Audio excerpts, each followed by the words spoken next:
This is the Psychic Project. This is the waterway where we wash our clothes, and some people bathe. Some little man-made river through the middle of Township Park, Township 9 Park. It's I'm here just to give you a little background on what's it like to do at the. I guess this is a codification location for all the psychic people. I guess you could call it Psychic People Park. I'm going to give you a bit of the lifestyle that's out here. It's a little rough, so I'm going to take you step by step on what's going on. So this is where we wash. There's no washing machine out here. There's no laundry, no anything like this. And there's no bathroom facilities, so we have no way to take showers, no way to take baths. So we have to take it in this little man-made lake out in front of everybody. See cars passing by. We wash our clothes in front of people. Cars pass by all the time. And this is where we're forced. To me, this is degrading for a human being to have to bathe in front of passing by cars. This is a Psychic Project. I reported on this earlier. This is the park that's right across from the Psychic People's homeless encampment, the Native Psi American homeless encampment, I'm sorry. And I reported yesterday in the Psi News that all the water fountains have been turned off here. Now, who would turn off all the water fountains in the middle of the summer? And I just want to demonstrate that these fountains are definitely off. This is one fountain. This fountain is definitely off. There's another fountain adjacent to it. It's been off for over almost 2 weeks now. So who would turn off our only water supply? The only other, this little man-made river, fresh water is not drinkable. I tried it.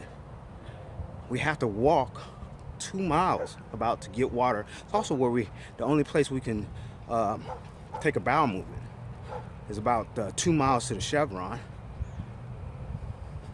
There's no location out here. There's no place to, there's no porta potty, anything like that.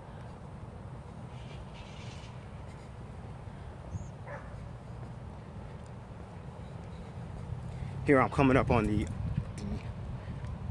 adjacent water fountain. There's two drinking fountains out here where you get all your water, and here's the other fountain, also not working.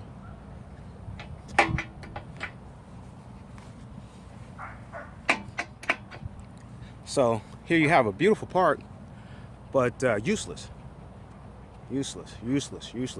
100-degree days in the middle of July and August, and the drinking fountains have been off. You can't use it. Obviously cannot use it. And there's no electricity out here. These look like little end caps for electricity. No electricity out here.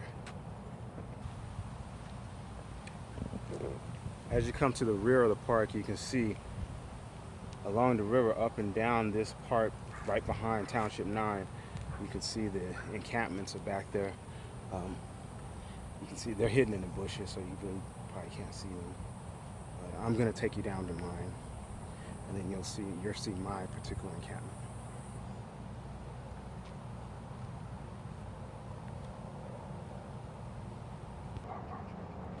More encampments as you can start to see as we walk back to our location.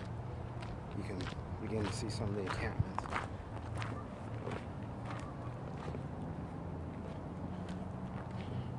For where we stand.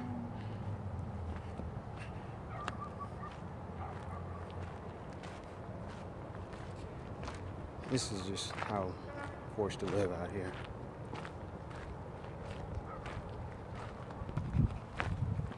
So this is the location I used to urinate. Just to give you an example, my camp is back on the other side of this hill. So like 2 a.m. regularly at 2 a.m. I have to come use the bathroom. I have to walk on the other side of this hill and down another hill. And I'll take you over there by it. So this is the top of the hill. And as you can see back over there by the big bushes where we just were, I have to walk.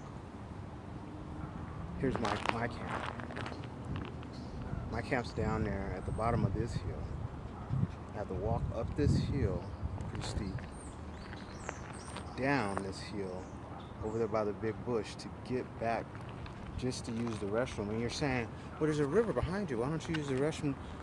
Because there are boats out there. And sometimes there are children on those boats.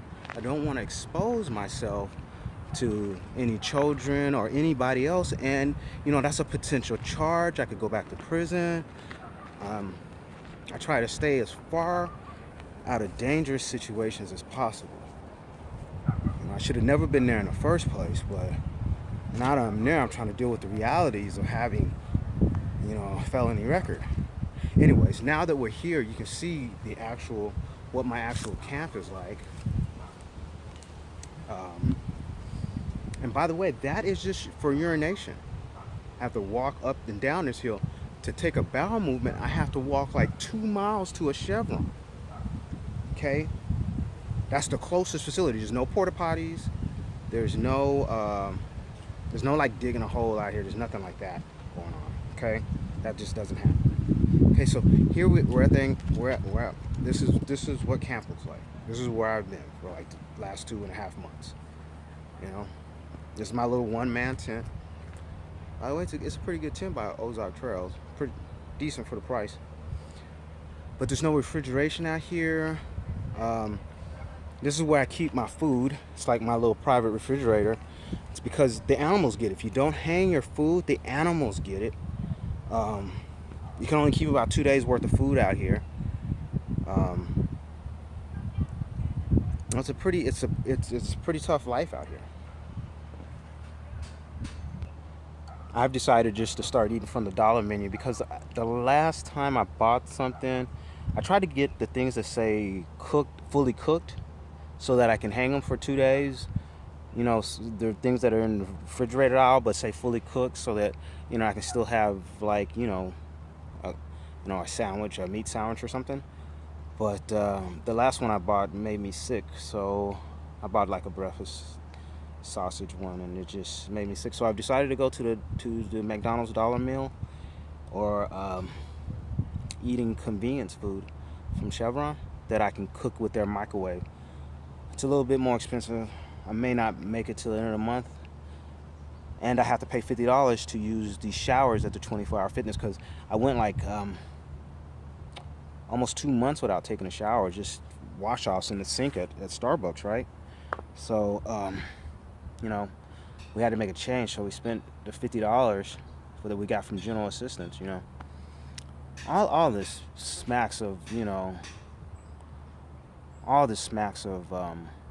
human rights violations that go on out here, the degradation of the human spirit, and it's just not an appropriate environment for whatever process they have going on for psychic abilities, or once you start looking at natives, you start to look at us as people, as Native Psi Americans, you can start to see just how dehumanizing this environment. And you have to remember, I have earned billions of dollars, and you have me living out here in this environment? Unacceptable. Unacceptable. I don't even have enough money to buy my own little Matilda dog food. Unacceptable.